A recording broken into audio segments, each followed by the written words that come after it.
So let's go back to the big idea of chemistry, right? And specifically what I think is one of the big ideas of Chem 312. And that's that the way that a compound is assembled impacts its physical properties. So what we've seen before is the way we can use these physical properties to study, identify, and purify compounds. So based on a compound's polarity, we could study it using TLC, or we could purify it using column chromatography. If we think about the boiling point of compounds, we could use distillations to purify compounds based on their boiling point. So we're going to look at one more physical property, and that is the compound's solubility. And we're going to think about how we can use a difference in solubility to actually purify and isolate particular chemical compounds.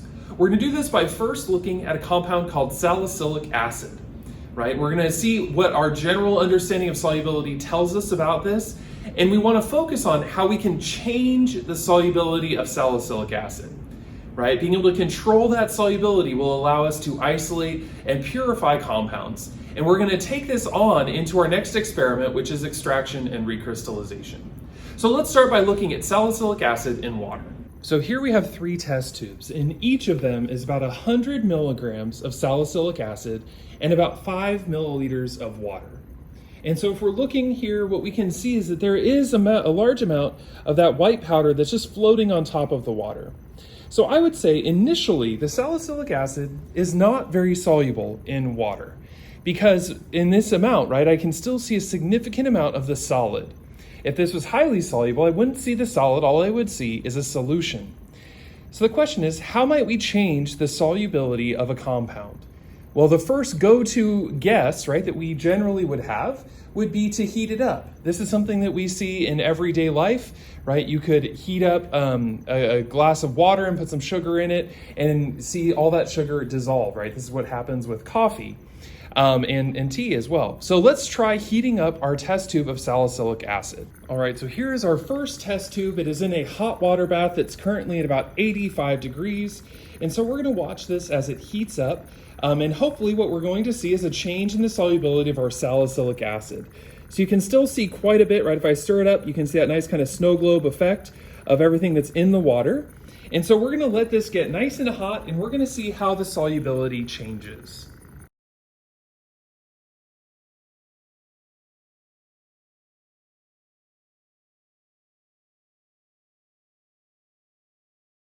All right, so the salicylic acid in water has been sitting in the hot water bath for quite a while, and almost all of it dissolved. Now you might see a small layer at the top. That's just stuff that's stuck to the walls, and I couldn't get down into the water.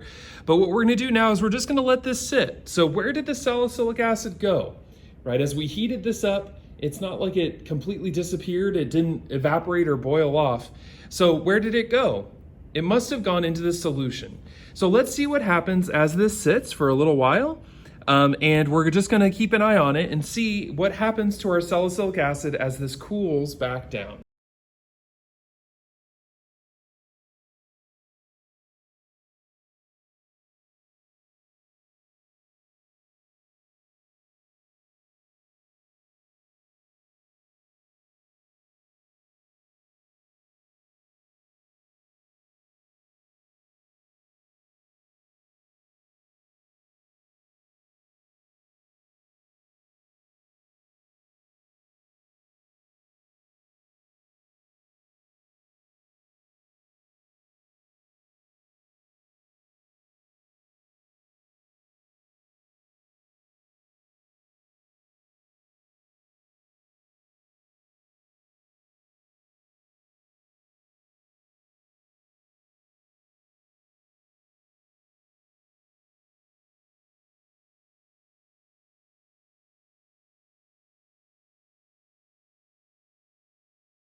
So let's get a close look and see if we can see what's happening here. So that salicylic acid that dissolved as my solution heated up is now crystallizing along the wooden stick, right? And so as it heated up, it dissolved, and as it cooled back down, the solubility changed. So we can actually reversibly change the solubility of a solid by changing the temperature. And we can see here that it doesn't look like where it started, right? When it started, it was this very, powdery kind of material, whereas now it's kind of these nice spindly crystals, right? These nice long spines that are growing off of that wooden stick that we can see. So we can change the solubility of a compound by changing the temperature, but what else might we be able to do that would change the solubility? So we can change the solubility by changing the temperature, but what if we could actually change the solubility of the compound by changing its own chemical structure? So if we're looking at salicylic acid, we know that we can actually carry out an acid-base reaction by adding in a base, right? Salicylic acid is a carboxylic acid. So here we see that there's all that solid salicylic acid sitting at the top of my solution. So what happens if I add in some sodium hydroxide, some nice strong base? So that's what I'm going to do right now. I'm going to add in some sodium hydroxide to our test tube.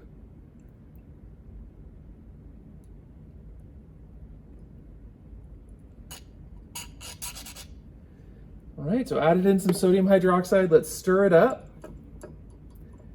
And whereas before I had to heat this for 20 minutes in order to get it all to dissolve, I added some sodium hydroxide, and here already I can see that there is not very much of my salicylic acid that's left. Most of it has already dissolved into my solution, right? And this is sodium hydroxide in water, so I'm not actually changing the solvent here. All I'm doing is adding in some base, and I'm letting this undergo a chemical reaction. Right, and that chemical reaction changes the structure of my salicylic acid, and that new structure of my salicylic acid is much more soluble in water. Right, and so we can let this kind of sit, and we can see that that nice solid layer that I had of my salicylic acid is gone. There's a light suspension of kind of bubbles and solution from kind of mixing it up, but actually the solid itself has disappeared from inside this test tube. Right? And again, this doesn't mean that my compound has disappeared entirely. It's not gone. It has now changed its chemical structure in such a way that it is now soluble. So think about, what would the conjugate base be of salicylic acid? By adding a base, we can actually drive this reaction towards the conjugate base. Similarly, if I were going to take some acid and add this to our solution, right? So now I've been able to dissolve this up by adding a base. What do you think is going to happen if I add an acid? Right, so I now have this nice solution here, and I'm going to add a few drops of HCl, hydrochloric acid, which is a strong acid. So watch what happens to my solution with the first drop of HCl. Right, so this is going to be undergoing a chemical reaction again. So I'm going to add in my HCl here. I'm going to give it a second to kind of react. I'm going to stir it around just a little bit.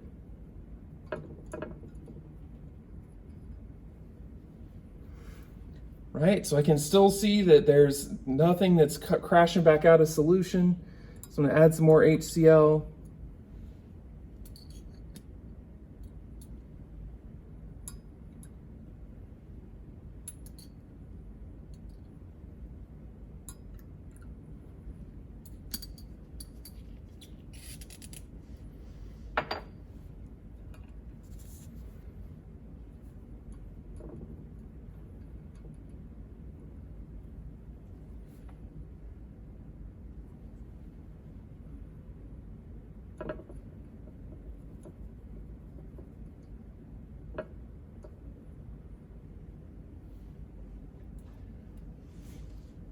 So as I add in that HCl, you can start to see, right, that I'm actually now starting to precipitate back out my salicylic acid.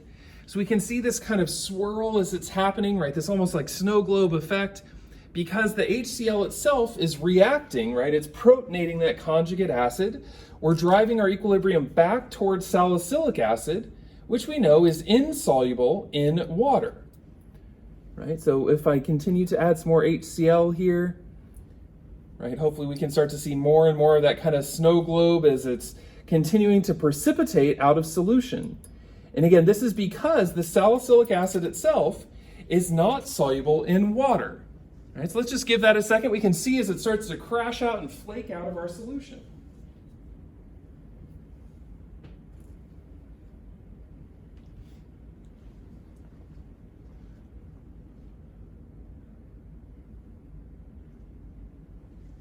Now we notice that this does not look like the recrystallization, right, where we cool down the salicylic acid. This is much more powdery, right? And it's because it didn't crystallize, it didn't slowly reform as a solid. By doing this chemical reaction, it very quickly dissolved and then reformed. So this is maybe not as clean of a crystal, but we do still have our salicylic acid coming out of solution. So what we've seen today is that we can actually control the solubility of a compound by changing the temperature and also by undergoing chemical reactions, right? Changing the actual chemical structure of our compound can change the solubility of that compound.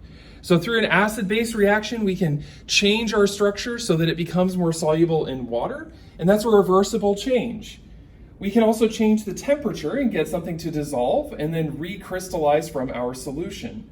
And so we're going to use both of these principles as we explore what we call extraction and recrystallization.